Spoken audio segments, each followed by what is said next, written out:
Alright guys, for this problem it says evaluate the definite integral from 0 to 1 of x times x squared plus 1 cubed dx.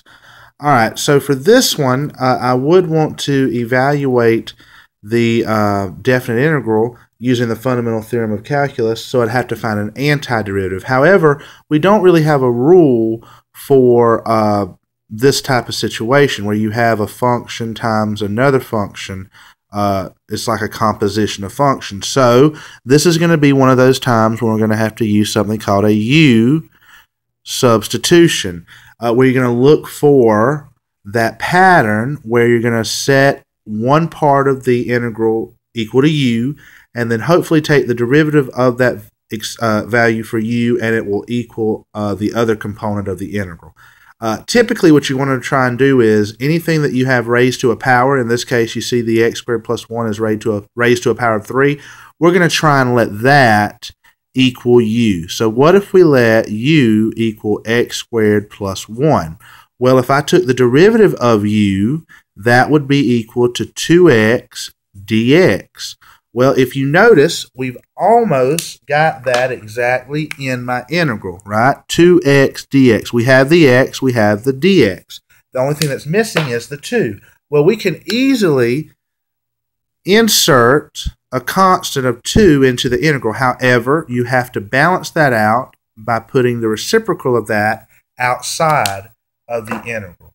Now, again, the reason why you want to do a U substitution is because notice you have the 2x dx, so we're going to represent that as du, and then the x squared plus 1, we're going to represent that as u. So I'm just going to rewrite this now as 1/2 the integral from 0 to 1 of u cubed, and then 2x dx is du.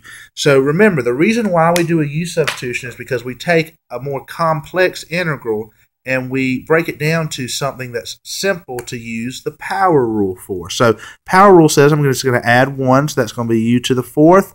I'm going to reciprocate that, so that'll be 1/4.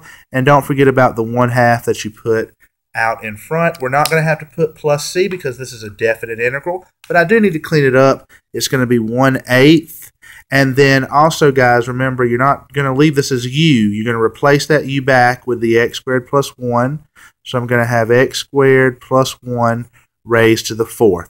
Now, this is my antiderivative. To find the actual value for my definite integral, I have to evaluate the upper and the lower limits, which means I'm going to plug in the 1 first. So I'm going to have 1/8 times 1 squared plus 1 raised to the 4th, and then I'm going to have minus 1/8 0 squared plus 1 to the 4th.